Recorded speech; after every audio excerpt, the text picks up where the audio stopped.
بشر احدهم بالانثى ظل وجهه مسودا وهو كظيم واذا بشر احدهم بالانثى.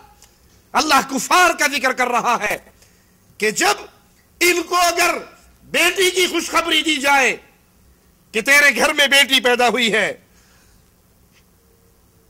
تو اس کا چہرہ سیاہ ہو جاتا ہے، یہ غم سے بھر جاتا ہے.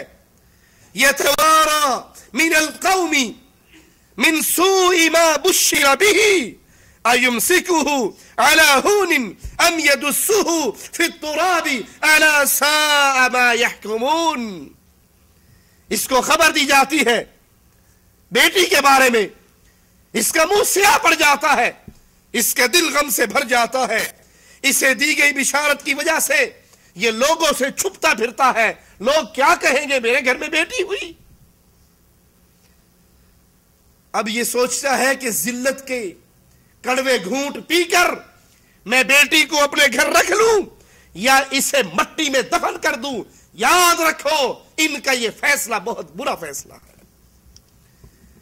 یہ بیٹیوں کو مارنے والے یا بیٹیوں کی ماں کو طلاق دینے والے یا زندہ درگور کرنے والے یا گلا گھونٹ کر قتل کرنے والے یا حالت حمل میں جنس کا پتہ لگنے کے بعد بیٹی ظاہر ہونے کے بعد ابارشن کروانے والے، مالک کی کتاب کا فیصلہ ہے. ان سب کے یہ فیصلے برے فیصلے ہیں. ایک اور مقام پہ غور کیجئے. وَإِذَا بُشِّرَ أَحَدُهُمْ بِمَا ضَرَبَ لِلرَّحْمَنِ مَثَلًا، جب ان کو اس چیز کی خوشخبری دی جائے جس کی مثال یہ اللہ کے لیے گھڑتے ہیں. کفار مکہ کہا کرتے تھے فرشتے اللہ کی بیٹی ہیں، بیٹی کی نسبت یہ اللہ کی طرف کرتے تھے. جس چیز کی نسبت رحمان کی طرف کرتے، اگر ان کو اس لڑکی کی خوشخبری دی جائے تو پھر اس کا چہرہ سیاہ ہو جاتا ہے اور غم سے بھر جاتا ہے. امام ابن قیم رحمہ اللہ فرماتے ہیں بیٹیوں کی پیدائش پہ خفا ہونا، پریشان ہونا، دل کو بجھا لینا، غم زدہ ہو جانا اہل جاہلیت کی عادات میں سے ہے، اور اللہ نے اپنے فرمان میں ان کی مذمت کی ہے. امام احمد ابن حنبل رحمہ اللہ، ان کے بیٹے صالح کے گھر میں بیٹی پیدا ہوئی تو امام احمد ابن حنبل رحمہ اللہ آ کر کس پیارے انداز میں مبارکباد دیتے ہیں. ان کے الفاظ پہ غور کرو. اپنے بیٹے سے کہتے ہیں تیرے گھر میں بیٹیاں پیدا ہوئی تو یاد رکھ انبیاء علیہم السلام بیٹیوں کے باپ تھے، انبیاء کی بیٹیاں ہوا کرتی تھی. یہ نعمت تو اللہ نے اپنے نبیوں کو دی ہے، نبیوں کے گھر میں بیٹیاں ہوئی. اور بے شک بیٹیوں کے متعلق جو احکامات اور جو خوشخبریاں قرآن و حدیث میں آئی وہ تجھے معلوم ہے. یعقوب فرماتے ہیں میرے ہاں 7 بیٹیاں پیدا ہوئیں، اور جب بھی بیٹی پیدا ہوتی امام احمد ابن حنبل تشریف لاتے اور مجھے آ کر کہتے یا ابا یوسف، اے ابو یوسف، الانبیاء آباء بنات، انبیاء بیٹیوں کے باپ ہوا کرتے تھے. یعنی اللہ نے انبیاء کو بھی کثرت سے بیٹیاں دی ہیں. بیٹی اور بیٹے کی ولادت پر مبارکباد دیتے ہوئے یاد رکھیے لوگ جاہلوں کی رسموں میں مبتلا ہو کر بیٹا پیدا ہو جائے بڑی خوشی مناتے ہیں، بیٹا پیدا ہو جائے عقیقہ کرتے ہیں، بیٹا پیدا ہو جائے مٹھائیاں کھلاتے ہیں، اور بیٹی پیدا ہو جائے تو پڑوسیوں کو بھی خبر نہیں کرتے. کس منہ سے بتائیں گے میرے گھر بیٹی پیدا ہوئی ہے. اگر آپ اپنے بچے کی پیدائش پہ مبارکباد دینا چاہتے ہیں تو بیٹی اور بیٹے دونوں میں انصاف کرو. اگر بیٹے کی مبارکباد دیتے ہو تو جب اللہ بیٹی دے اس کی بھی مبارکباد دو، اگر بیٹی کی نہیں دی تو بیٹے کی بھی نہ دو. یہ جاہلوں کی رسمیں ہیں. بیٹا پیدا ہو تو خوشی منایا جائے اور بیٹی پیدا ہو تو اپنے منہ کو چھپا لیا جائے. اسلام بیٹیوں کو ناپسند کرنے سے منع کرتا ہے. اگر واقعی سچے مسلمان ہو، اسلام سے رشتہ داری ہے، تعلق ہے، تو آؤ امام الانبیاء امام کائنات محمد کریم صلی اللہ علیہ وآلہ وسلم کا فرمان سنیں. آپ فرماتے ہیں لا تکرہوا البنات، بیٹیوں کو برا نہ جانو، بیٹیوں کو برا نہ جانو، بیٹیوں سے نفرت نہ کرو، بیٹیوں کو ناپسند نہ ٹھہراؤ. فإنہن المونسات الغالیات، بیٹیاں پیار کرنے والی قیمتی چیز ہے. اللہ کے نبی کا فرمان پھر سنیے، بیٹیوں سے نفرت نہ کرو، بیٹیوں سے کراہت نہ کرو، بیٹیوں کو ناپسند نہ کرو. بیٹیاں اپنے والدین سے محبت کرنے والی ہیں، پیار کرنے والی ہیں اور قیمتی چیز ہے.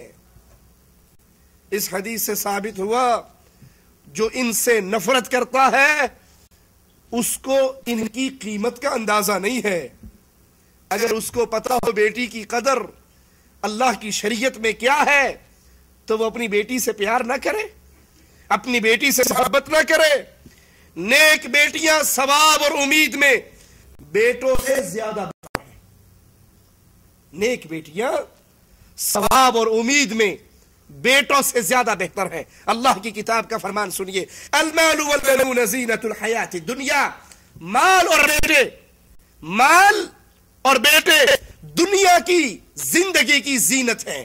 مال بھی زینت ہے دنیا کی اور بیٹے بھی زینت ہے. والباقیات الصالحات خیر عند ربک ثوابا وخیر املا. والباقیات الصالحات، بیٹے اور مال دنیا کی رنگین یہ ہے، دنیا کی زینتیں ہیں، لیکن باقی رہنے والی نیکیے باقیات صالحات آپ کے رب کے ہاں ثواب اور امید کی روح سے زیادہ اچھی ہیں. الباقیات الصالحات کی تفسیر میں امام عبید بن عمیر تابعی رحمہ اللہ فرماتے ہیں کہ اس سے مراد نیک بیٹیے ہیں. بیٹے ہوئے، آپ نے پھل پا لیا، آپ کی چودراہٹ بن گئی، آپ کی زینت بن گئی، دنیا کی رنگینی بن گئی، ان کی کمائی آپ کے لیے ورثہ بن گئی. لیکن بیٹی کی تربیت کی، نیک بنایا، نیک تربیت کے اسباب اختیار کیے، نیک جگہ پہ بیاہ دیا. اب ان بیٹیوں کی تربیت قیامت کے دن آپ کے پلڑے اعمال میں اکٹھی ہونے والی.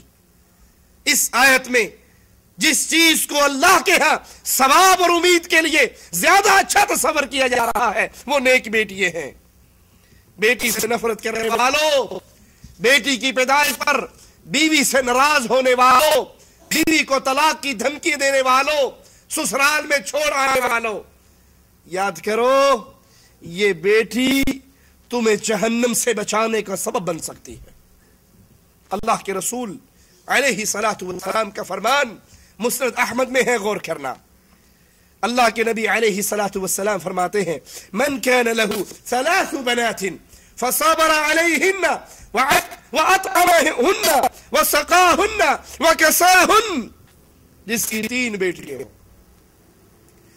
اور دین کے چھوٹے سے طالب علم ہونے کے ناطے میرے علم میں نہ پڑھی ہے، نہ سنی ہے، نہ نظر سے گزری ہے کوئی ایسی روایت نہیں کہ کسی کے 3 بیٹے ہو تو وہ 3 بیٹے جہنم کی آگ میں اس کے لیے آڑ بن جائیں گے، جہنم کے لیے رکاوٹ بن جائیں گے.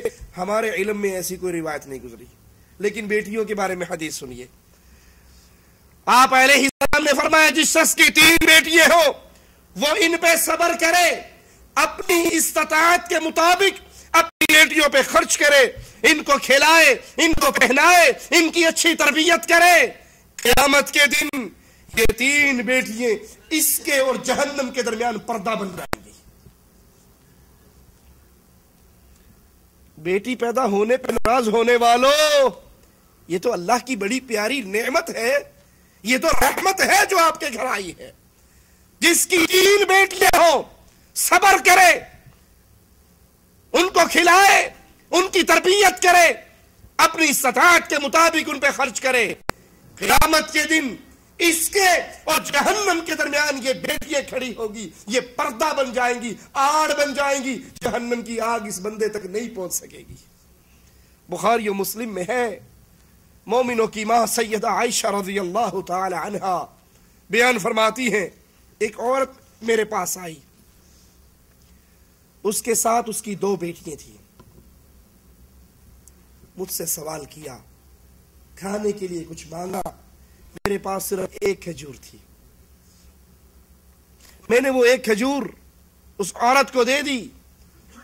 2 بیٹیاں اس کے ساتھ ہیں، خود بھی بھوکی ہے اور بیٹیاں بھی بھوکی ہیں. مجھے یاد ہے کچھ لوگ بیٹیوں پہ خرچ کرتے ہوئے اپنے ہاتھ کو روک لیتے ہیں، بیٹوں پہ خرچ کرتے ہوئے ہاتھ کو کھول لیتے ہیں. پوچھو بھائی یہ کیوں کر رہے؟ کہا جی یہ تو بیٹے ہیں نا، میری اولاد ہے، اس کا فائدہ تو مجھے ہونے والا ہے. بیٹی تو بیاہ کے پرائے گھر چلی جائے گی، اس پہ خرچ کرنے سے مجھے کیا ملے گا؟ سیدہ عائشہ کے پاس 1 کھجور اس عورت کو دے دی. بیٹی اپنی ماں کے ہاتھ میں کھجور دیکھتی ہے، ماں کھجور کے 2 ٹکڑے کرتی ہے، ایک کے منہ میں دیتی ہے، دوسری کے منہ میں دیتی، اٹھ کے چلی جاتی ہے، خود کچھ نہیں کھاتی. امام الانبیاء گھر میں داخل ہوتے ہیں، مومنوں کی ماں آپ کو واقعہ سناتی ہے. اللہ کے رسول صلی اللہ علیہ وسلم کا فرمان، جس کے گھر میں بیٹیاں ہیں وہ خوش ہو جائے. نبی کی حدیث کو سن کر آپ فرماتے ہیں من ابتلی من البنات بشیء فاحسن الیہن کن لہ سترا من النار. جس کو اللہ نے بیٹیاں دی ہو، جس کو اللہ نے بیٹیاں دے کر آزمائش میں ڈالا ہو اور بیٹیاں ملنے پر فاحسن الیہن، اس نے احسان کیا ہو، ان کے ساتھ اچھا سلوک کیا ہو. یہ نہیں کہ بیٹی پیدا ہونے پر بیٹیوں کو بھی مارے، بیوی کو بھی مارے، سسرالیوں سے بھی لڑے. ہماری بیٹی ہے، میری بیوی ہے، اس کے گھر بیٹا پیدا ہوتا ہی نہیں ہے. سن لو، اگر اب بیٹی پیدا ہوئی میں تمہاری بیٹی کو طلاق دے دوں گا.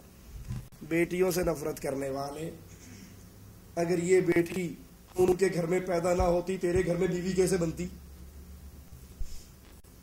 اگر یہ بیٹی تیرے نانا کے گھر میں پیدا نہ ہوتی تیری ماں کہاں سے آتی؟ کیا جہالت کی سوچ ذہنوں کے اندر بیٹھ چکی ہے. آپ نے فرمایا جس کسی کو بیٹیوں سے آزمایا جائے وہ اپنی بیٹیوں کے ساتھ احسان کرے، اچھا معاملہ کرے. یاد کر لو یہ بیٹیاں اس کے اور آنکھ کے درمیان چادر بن جائیں گی. وہ انسان اپنی بیٹیوں